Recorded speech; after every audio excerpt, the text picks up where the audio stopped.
Баршаңызға сәлем, менің YouTube каналыма қош келдіңіздер. Каналға тіркеліп, қолдап отыруды ұмытпаңыздар. Бүгін сіздермен осындай өте дәмді шоколадты торт әзірлейтін боламыз. Торттың, яғни бисквитін және кремін дайындап үйренеміз. Видеоны міндетті түрде соңына дейін көріңіз. Ал енді алдымен біз яғни кофе мен какао қосылған ерітіндімізді дайындап аламыз. Ыдысқа кофені және какаоны салып, үстінен қайнап тұрған ыстық суды құйып, ерігенше араластырамыз. Енді осы массамызды бір шетке қоямыз. Суып тұру қажет. Енді екінші этапқа көшеміз. 8 жұмыртқаның ақуызы мен 5 жұмыртқаның сарыуызы қажет болады. Яғни біз сарыуызымызды көп ішетін боламыз, сондықтан оның құрамына бір тамшы сарыуыз, не болмаса бір тамшы су тамып кетпеу керек. Таза ыдысқа салып, ішіне шым-шым тұз қосамыз да миксерлейміз. Аппақ көпіршік болғанша күтеміз. Шамамен 10 минуттай уақыт кетеді. Ақуыздарымыз көпіршігенше сарыуызымызды дайындаймыз. 5-6 минутта миксерлеп осындай аппақ қыламыз. Сосын үстінен кәдімгі сұйық май қосамыз. Сұйық май қосқасын тағы да кішкене миксерлеп шығамыз. Біздің сарыуыздарымыз да дайын болды. Енді құрғақ ингредиенттерімізді дайындаймыз. Яғни ыдысқа ұнымызды саламыз, қантымызды қосамыз, шым-шым тұз саламыз, жарты шай қасық ас содасын саламыз және бір шай қасық қопсытқышымызды салып араластырамыз. Бізде барлық ингредиенттер дайын болды. Енді бір-біріне қосу ғана қалды.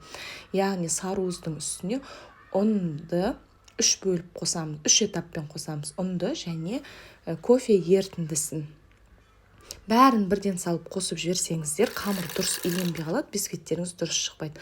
Сондықтан міндетті түрде осы видеода көрсетілгендей 3 этапқа бөліп қосып араластырсаңыздар өте керемет болады. Біздің шоколадты массамыз дайын болды. Енді венчикті алып тастаймыз. Бізге венчик қажет болмайды. Осы массаға ақуыздарымызды қосамыз. Яғни аккуратно лопатканы астынан үстіне шығарып араластырамыз. Сол кезде бисквит өте пышный болады. Егер венчикпен араластырып жіберсеңіздер, ақуыздың күші кетіп, бисквиттарыңыз көтерілмей қалады. Енді формамызды дайындаймыз. Менде форма 20 сантиметр диаметрі. 18-16 қылсаңыздар да болады. Ішін кішкене майлап жібереміз де қамырымызды саламыз. Енді осы бисквитімізді 170 градус алдын ала қызып тұрған пеште 1 сағат пісіреміз. 1 сағатта бисквит дайын болады. Дегенмен шпажка не болмаса зубочистка тығып көріңіздер, құрғақ болуы керек. Енді кремімізді дайындаймыз. Яғни бізге кремне 33% сливкиға кішкене қант ұнтағын қосып жіберіп араластырамыз. Сосын бір көпіршігеннен кейін үстіне творожный сыр қосамыз. Яғни сүзбелі ірімшікті қосамыз, былайша айтқанда. Енді осыларды қосып, тағы да бір келкі масса болғанша миксерлейміз. Творожный сырдың орнына маскарпоне қоссаңыз да болады, ол енді өзіңіздің талғамыңызға қарай. Біздің креміміз дайын. Осындай өте нәзік, дәмді крем болып шығады. Енді бисквитімізді аламыз. Негізінде бисквит өте сочный, жұмсақ болып тұру үшін алдын ала бір күн бұрын пісіріп қойып, түнімен өстіп салафанға орап, холодильникке сап қойсаңыздар, өте керемет болады.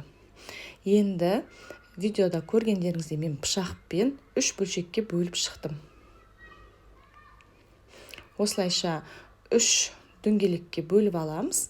Ортасын мінекей қандай өте керемет воздушный болған. Енді тортымызды жинап бастаймыз.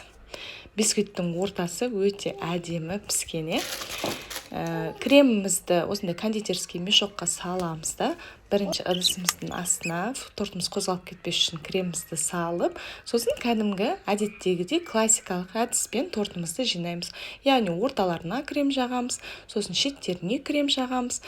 Жақсылап араластырып шығамыз. Бөлме салқын болса жақсы, неғұрлым крем салқын, бөлме салқын болып тұрса, торттың формасы жақсы келетін болады.